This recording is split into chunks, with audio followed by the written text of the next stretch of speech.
Hey, Dimitri. So, we're taking a look at the Sentinel Tower here. Sentinel Tower. All right, so this is the version you gave me. So I just replaced the turret. Not sure, like, I mean, the assets are in the engine, so I don't know why you didn't replace them. You're like, you do it, Dr. Bosky.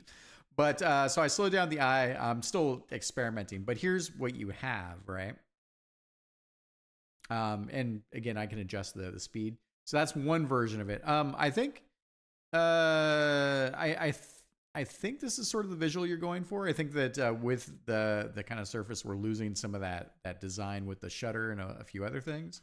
But in principle, I like where you're at with this. So, and as far as how it dies and whatnot, but this is kind of what we have. So I think we'll definitely need to figure out how we want to paint the lens flares to be independent of the rotation of the image. It's probably just a small thing we can do in the particle system. Oh, I'm getting tired. Okay, so that's one version. When we were talking on Sunday, I also had this idea, which I think might be kind of cool. Wait, what did I do?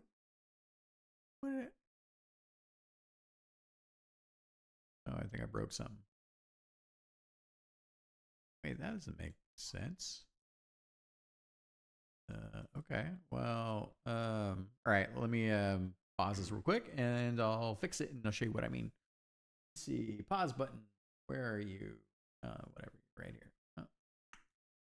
And we're back. Okay, so here's the other side that I think we could do. I used the old version of the eye as a temporary thing, but this gives us this like two-layer kind of parallax, which feels pretty good. So we could put the machinery underneath and put the eyeball lens up on top. And I think that gives us kind of like a multi-parallax kind of aspect to that.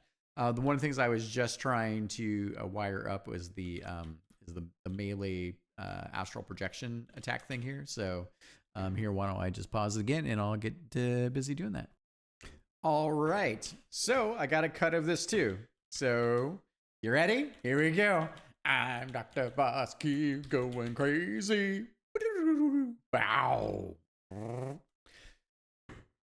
So we could do a thing, and that's generic explosion, all that good stuff. But we could do a thing where then we could keep the baseline parallax like as a broken kind of state. And still have it kind of look at you, and then or vice versa. And now we have the layers, right? So, but we can create maybe something that feels kind of cool with that, huge, with like kind of the wreckage underneath, or like we do a texture swap. But yeah, that's probably the right thing to do. So yeah, so that'll be a nice little like kind of secret goodie bit, right? Where you're just like, oh hey, come down here and just stop looking at me. Yeah. So okay. The assets are in. They weren't super tricky to wire up. Obviously, and it took me just a short amount of time to do it. But yeah, let me see what you think, and then we can align on our bits. So I think the other side of this too, right, is maybe final pieces here. So I really like everything because we're happy. All right. I like the idea that we have this kind of inner kind of glowy bit, and this inner glowy bit is kind of hitting the outside. Now, the weird thing about this is that outside area feels, I mean, it's just kind of us getting the concept together. But this, I don't know if this is supposed to be sort of like the damage state on the outside ring in between the eyeball and the underside, or if we're just trying to do a parallax effect in these areas.